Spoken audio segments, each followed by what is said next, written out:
Hello everyone, welcome to Utilize Your Strength. Today, we will share with you the difference between a sociopath and psychopath. We use both terms to define an extremely horrible person. But according to psychologists, there are some key differences between these two terms. Number 1. Definition of psychopath versus sociopath. When do we call a person a psychopath? According to the Oxford Dictionary, a person with severe antisocial personality disorder, or aspd, who does not care about other people's feelings, feels no guilt when doing something bad, and takes pleasure in harming others, is a psychopath. On the other hand, a sociopath is a person who suffers from some form of mental illness, and they behave dangerously and aggressively towards other people in the society, is a sociopath. Number 2. Psychopaths are born, sociopaths are made. Both psychopathy and sociopathy begin to show symptoms at a young age. The first is inherited, and the second is created. Psychopaths are born with psychopathic traits. They are not influenced by the environment and people around them.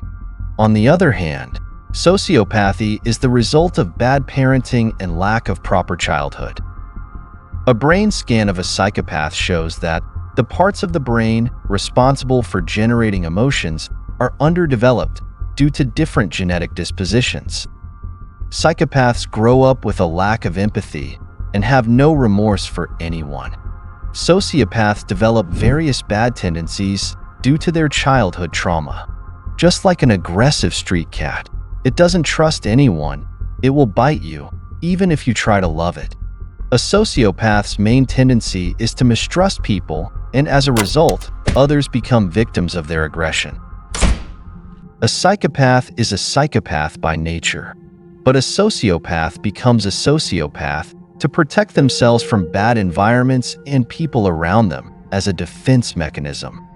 If judged in terms of evil, psychopaths tend to be more evil and dangerous than sociopaths. Number 3. Sociopaths are forceful, psychopaths are tricky. Sociopaths are naturally very short-tempered, aggressive, and nasty. You can easily identify a sociopath because they show several warning signs.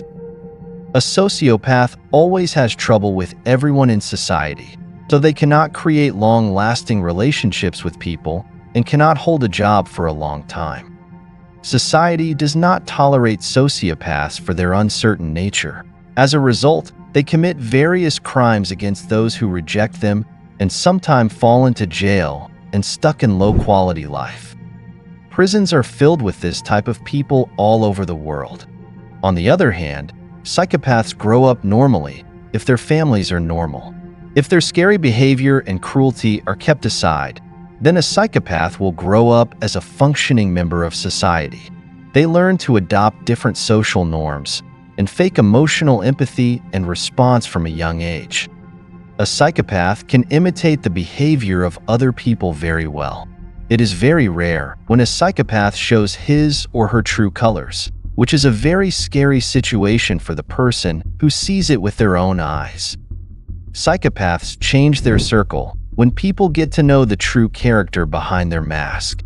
When psychopaths commit a crime, they do it very calculatedly, and they plan and execute it in such a way that it is nearly impossible to catch them. Number 4.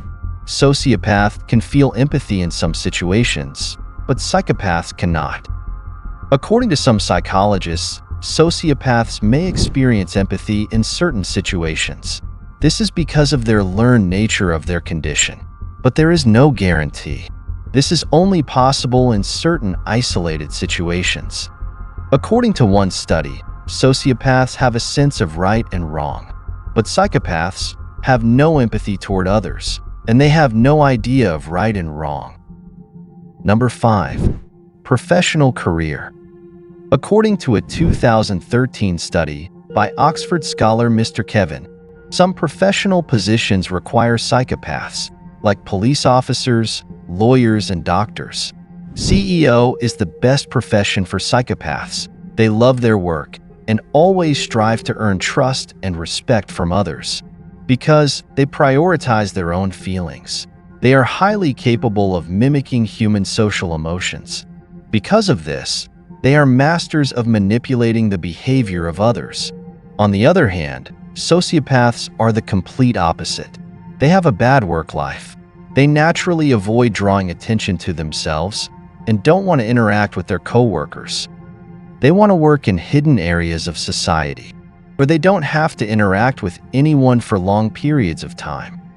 Psychopathy and sociopathy have several particular differences, like how they handle crime, their social relationships, and how they are in their professional career. But we also see that most of their behaviors overlap, which make them more difficult to differentiate. Due to this overlapping, people face various problems. In childhood, these two types of behavior are labeled as misbehavior, and the two words psychopath and sociopath are used interchangeably. But as time passes, the symptoms become more severe in them. Let's talk about some example. We all know Patrick Bateman from the movie American Psycho. He was a psychopath, where he was really fascinated by blood and death. He mostly murdered women after taking sexual pleasure, and he also killed many men, children, and animals. He was very careful about his plans. Now comes to sociopathy. Tommy, from the Netflix series Power. He lacks proper planning and also has some form of remorse. And he is very impulsive. And he is the perfect example of sociopath. Hope this video helps you to gain new knowledge. Show your love by giving a like and subscribe to our channel. Thanks for watching.